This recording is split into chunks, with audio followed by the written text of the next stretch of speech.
ऐसा किसी और सब्जेक्ट में नहीं होता है, ना इंग्लिश में होता है, ना एसएसटी में होता है, ना मैथ में, ना साइंस में। तो डियर स्टूडेंट, आपका बहुत बहुत स्वागत है। आप देख रहे हैं मास्टर साहब और मेरा नाम है आयुष। तो स्टूडेंट, अब होली का पर्व हो चुका है समाप्त और बहुत अच्छी बात है कि बोर्ड एग्जाम से पहले ही होली हो गया। नहीं तो आधे लोग इसी कन्फ्यूजन में रहते थे और इस पे भी यूट्यूब पे हमको नहीं लगता है कि वीडियो नहीं बनाया होगा। क्या हमें बोर्ड एग्जाम के बीच में होली खेलना चाहिए? इस वीडियो को ज़रूर देखें। क्या हमें बोर्ड एग्जाम के बीच में पानी पीना चाहिए? मत पूछिए student. How to top in 90 days, ऐसी वीडियो को आप अवॉइड करें आज से, ठीक है, और पढ़ाई की वीडियो को देखें। तो स्टूडेंट, आज जो हम लोग टॉपिक में बात करेंगे वो होगा कि सेमूसी बुक में हम लोग का जो है नाटक्यांश, गद्यांश और पद्यांश, ये होता क्या है, कौन सा चैप्टर हमारे सिलेबस में है नहीं है, और किस चैप्टर को हमें कैसे पढ़ना है, इसके बारे में आज फुल डिटेल हम बताने वाले हैं। तो इससे पहले बता दूं कि बहुत सारे बच्चों का लगातार मुझे ईमेल आ गया और जो बच्चे मेरे व्हाट्सएप नंबर को जानते हैं उन्होंने भी मुझे मैसेज किया कि सर, और कमेंट तो आप लोग भर भर के किए, इंस्टा पे भी मैसेज कि सर आप यूट्यूब पे वीडियो क्यों नहीं अपलोड कर रहे संस्कृत की। तो स्टूडेंट, आप जैसा कि जानते हैं कि प्रो बैच में बहुत सारे बच्चे हैं और सबको पर्सनली टाइम देना पड़ता है। एवरी स्टूडेंट को मैं पर्सनली टाइम देता हूँ और उनकी तैयारी करवाता हूँ। तो हमारे पास टाइम बहुत ही कम बचता है स्टूडेंट, ठीक है। तो इसीलिए रेगुलरली वीडियो नहीं आ पाता है, लेकिन मेरी कोशिश होगी कि अब रेगुलरली आए, क्योंकि अब बहुत सारे बच्चों का कोर्स कंप्लीट हो रहा था, अब ख़त्म ही होने वाला है। तो आपसे मैं रेगुलरली कांटेक्ट में रहूँगा।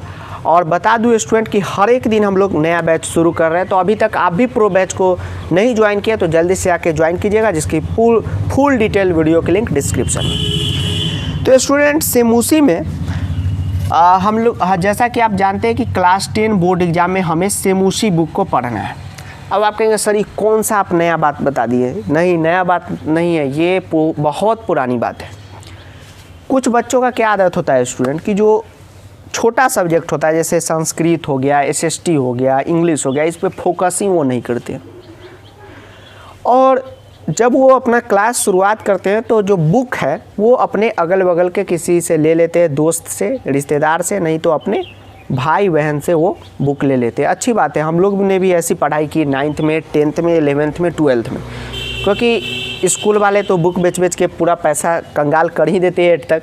9th, 10th और 11th, 12th में ये मौका मिलता है कि आपको एनसीईआरटी की बुक पढ़ाई होती है, तो सारे लोग अपने भाई बहन का ही व्यवस्था करा के पढ़ लेते बुक।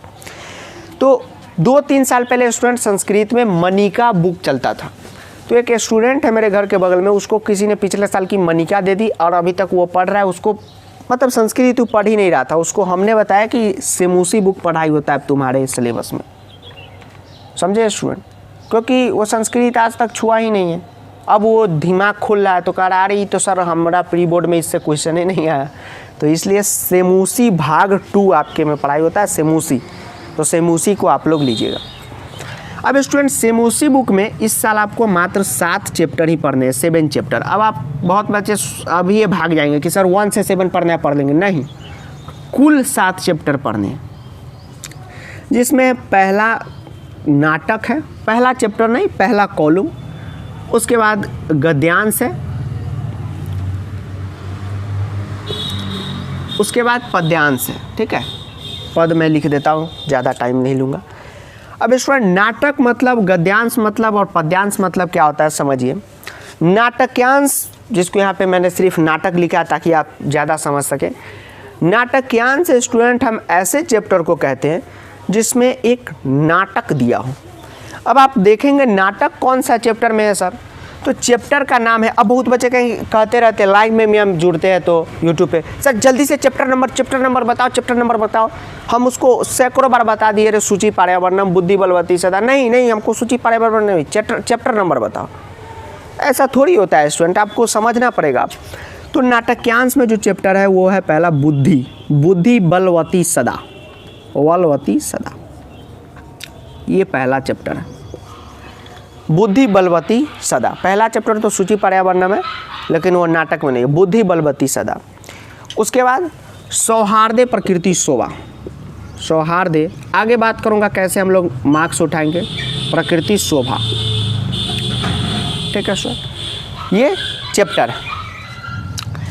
ये दो नाटक के चैप्टर है, बुद्धि बलवती सदा, सौहार्दे प्रकृति शोभा। इसमें स्टूडेंट नाटक दिया हुआ है बुक में, तो जो नाटक्यांश का क्वेश्चन आंसर आएगा, क्योंकि आप बोर्ड में जानते हैं कि पठित अबोधनम में आपको पठित में 3 क्वेश्चन पूछे जाएंगे क्वेश्चन आंसर में। पहला नाटक्यांश से, दूसरा पद्यांश से, तीसरा गद्यांश से पूछे जाएंगे। तो नाटक्यांश में आपको यही 2 चैप्टर पढ़ना है। गारंटेड है कि एक चैप्टर से क्वेश्चन यहाँ आने ही आने हैं, 3 नंबर के क्वेश्चन आंसर। चैप्टर का हिंदी समझिए, एनसीईआरटी अभ्यास कीजिए, खत्म, आ गया। ये 2 चैप्टर है। उसके बाद स्टूडेंट गद्यांश मतलब होता है कहानी, एक कहानी दिया हो। गद्यांश मतलब होता है कहानी। अब कहानी के कौन कौन से चैप्टर है वो मैं आपको बता दूं। वो है जननी तुल्य वत्सला, यहाँ पे मैं सीधा लिख देता हूँ जननी तुल्य, आप लोग समझिएगा, पूरा टाइम बहुत जाएगा। जननी तुल्य वत्सला, और उसके बाद है एक है विचित्र साक्षी। ये 2 चैप्टर है स्टूडेंट आपको गद्यांश के चैप्टर है, जिस गद्यांश का मतलब होता है कहानी। उसके बाद स्टूडेंट पद्यांश के कौन से चैप्टर है। पद्यांश मतलब होता है उपदेश, श्लोक, जो हम लोग देते हैं आपको मास्टर साहब, पढ़ाई करो नहीं तो ये हो जाएगा, वही होता है पद्यांश। तो यहाँ पे मैंने पद लिखा, जिसमें पहला चैप्टर सूची है, सूची पर्यावरणम, ये बहुत ही इंपॉर्टेंट चैप्टर है स्टूडेंट। और उसके बाद सुभाषितानी है, ये भी बहुत ज़्यादा इंपॉर्टेंट है, और सुकत्य, ये 3 चैप्टर है पद्यांश के। तो क्वेश्चन आंसर आपको इसी सीरीज से मिलेंगे। पहला मिलेगा बुद्धि बलवती सदा, सौहार्दे प्रकृति शोभा नाटक में, गद्यांश में जननी तुल्य वत्सला, विचित्र साक्षी, और सूची पर्यावरणम, सुभाषितानी और सुकत्य। ये 3 सीरीज आपको मिलेगा नाटक, गद्यांश और पद्यांश में। इसको नोट कर ले स्टूडेंट आप। और आपको सिलेबस में इन्हीं 7 चैप्टर को पढ़ाई करनी है। अब हो गया जी, हे भगवान, 7 चैप्टर नहीं पड़ेगा, 10-10 मिनट का ही सब चैप्टर है, नंबर पूरा आ जाएगा तुमको। अब इससे क्वेश्चन कैसे आएगा सोच समझो तुम लोग। तो इसको हम मिटा देते हैं, ठीक है।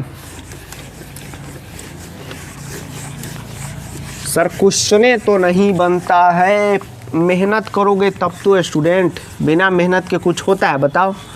हमको भी संस्कृत आता है, हमने भी मेहनत किया है, हमने संस्कृत की पढ़ाई की है, मेहनत से समझा है, ज्ञानों को पूरा बेसिक से समझा है, ताकि आप लोग को मैं अच्छे से समझा सकूं।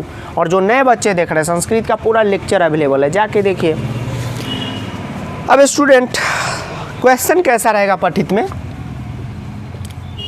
पठित अबोधनम में 9 नंबर के क्वेश्चन आएंगे, 3 नंबर के आएंगे गद्यांश से।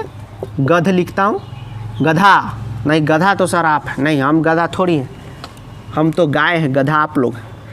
3 नंबर के आएंगे नाटक से, बुरा ना मानो होली है, और गद्यांश, नाटक्यांश और पद्यांश, यानी कि 3 नंबर के पद से। क्वेश्चन का पैटर्न यही रहेगा, एक पदेन उत्तरत रहेगा और 2 पूर्ण वाक्यन रहेगा, ठीक। 1 नंबर के, ये 2 नंबर के। संस्कृत बोर्ड एग्जाम मुझे लगता है कि क्लास 10 का सबसे इजी एग्जाम है। कैसे?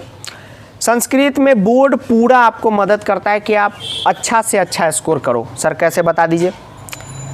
आप जो है स्टूडेंट इंग्लिश का क्वेश्चन आंसर लिखते हैं बोर्ड एग्जाम में, तो क्या आपको इंग्लिश का चैप्टर का थोड़ा सा लिख के दे देता है कि हाँ ये चैप्टर है? नहीं। लेकिन संस्कृत में स्टूडेंट कोई भी चैप्टर से क्वेश्चन आएगा, वो पैराग्राफ भी यहाँ पे शुरुआत में आपको लिख देगा। देखिए प्रैक्टिस करके जाइएगा, सीधा यहाँ से देख के यहाँ आंसर टोप दीजिएगा। मान लीजिए अगर सुभाषितानी का कोई आ गया श्लोक का, तो वो श्लोक लिखा रहेगा, फिर आपसे क्वेश्चन आंसर पूछेगा। ऐसा किसी और सब्जेक्ट में नहीं होता है, ना इंग्लिश में होता है, ना एसएसटी में होता है, ना मैथ में, ना साइंस में। साइंस में भी आपसे कोई चैप्टर का क्वेश्चन आंसर पूछता है, मान लीजिए लाइफ प्रोसेस का पूछा, कुछ भी पूछा, न्यूट्रिशन के बारे में पूछा, तो क्या आपको न्यूट्रिशन का यहाँ पे एक नोट्स बना के देगा और तब आपसे पूछेगा कि हाँ बुआ बताओ तो न्यूट्रिशन क्या होता है? नहीं। लेकिन संस्कृत में जैसे अगर सुभाषितानी से क्वेश्चन आंसर है, तो सुभाषितानी यहाँ पे लिख के दे देगा कि रे ऊपर ताको ना, उसी में हम हैं, जल्दी से खोज के लिखो, नंबर ले लो। संस्कृत में बोर्ड कहता है बच्चा नंबर ले लो ले लो ले लो, ठीक है। तो वो वाला कहानी है, तो आप लोग पढ़िएगा। तो ये हमारा स्टूडेंट पैटर्न हुआ कि हमारा ये सब होगा। अब देखिए स्टूडेंट इसकी तैयारी कैसे हो सकती है, बहुत इंपॉर्टेंट सवाल रहा है, तैयारी कैसे हो सकती है। तो तैयारी दो तरह से हो सकती है।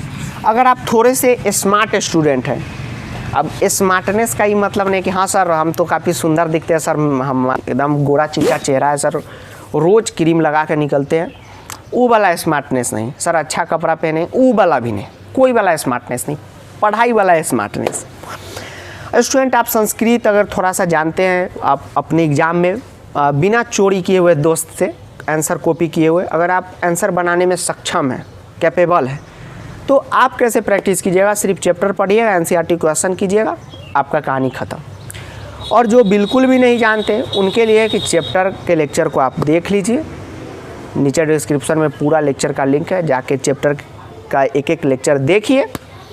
उसके बाद क्या कीजिए स्टूडेंट, एनसीईआरटी क्वेश्चन तो आप प्रैक्टिस कीजिए ही कीजिए, और सैम्पल पेपर नया वाला ले लीजिए, उसमें जितना भी क्वेश्चन है पठितबोधनम का प्रैक्टिस कर जाइए with the help of answer. Board में एक भी क्वेश्चन नहीं छूटेगा, ये साइन ऐसे करके मैं बता रहा हूँ कि एक भी क्वेश्चन आपका बोर्ड में नहीं छूटेगा, ठीक।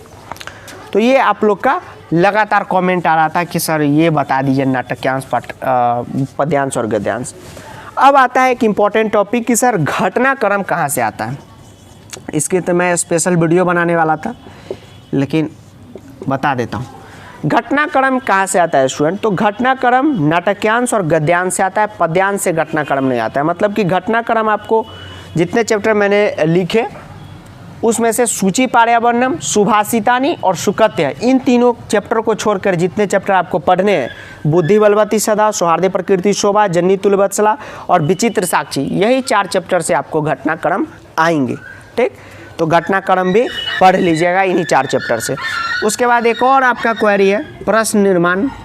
तो प्रश्न निर्माण को लेकर ज़्यादा टेंशन लेने की जरूरत नहीं है, प्रश्न निर्माण बुक से ही आता है, तो एनसीईआरटी से आता है, सभी चैप्टर से आता है जो भी आपके सिलेबस में, तो इसको भी पढ़ लीजिएगा, ठीक।